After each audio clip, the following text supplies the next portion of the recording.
Okay, so hello. Today we are going to go ahead and discuss WH questions. And this is part one, and we're going to look at these two questions. So there's one really important rule that we need to remember is that whenever we sign a WH question, our eyebrows actually have to go downwards. So make sure you practice just putting down your eyebrows for who, what, when, where, why, etc.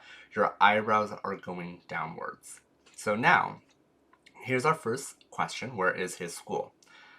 So we're going to continue to follow the same pattern we always do. And that first step is to identify everything. So let's go ahead and write WH above where, because that's our WH word. Is, now if you remember, is an article. And we do not use those in ASL, so we can easily go ahead and put our X through that. We have his, which is our subject. Put S.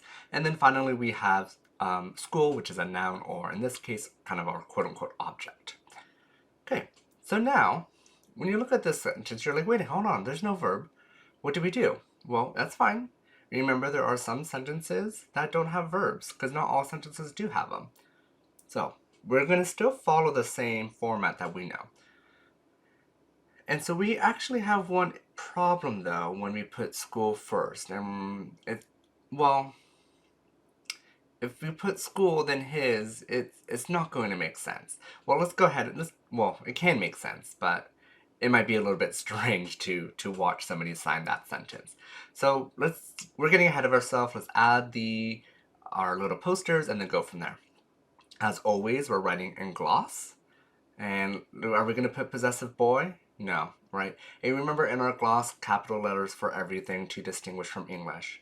Remember, we're going to write boy. We might add possessive boy, the referent marker, but we'll see. And then lastly, our WH as well. So there we go. We have all of our posters. So now we can go ahead and start placing things. But we have an interesting problem. So let's go ahead and follow our rules. Objects are always first, and then we said always the subject, right? And there's no verb, so we can skip to the WH part and put where at the end. But wait, this doesn't make sense. Where's the schoolboy? Schoolboy where? No, that's not what the sentence said. It's where's his school. Okay, well, what if we go ahead and switch boy and school? Let's put boy first and then school. Okay, maybe that will make it clearer. Boys' school where? Now it sounds like there's a boys' school, an all-boys school, and they're asking where that particular school is. But wait a minute. What if we add the referent, right? Boy, possessive marker. So boy, his, right? That one person, right? There's a person right there. I'm setting him up. His school, where is it? Ah, there we go. Now that makes sense.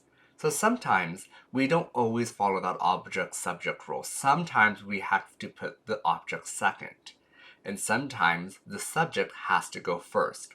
So maybe you need to actually look at your sentence and look at your translation and be like, does that make sense? If somebody were to watch me sign this, is it going to be understandable? Oops, I lost a magnet. It's okay, I'll just borrow this one. Go pick up a different well, we don't need this right now. So if we did something like this, you read your own work and does it make sense? Yes or no? And what happens if you rearrange it? Feel free to rearrange your words and your gloss to see what happens. So now we have the boys' school. Again, it still didn't make sense.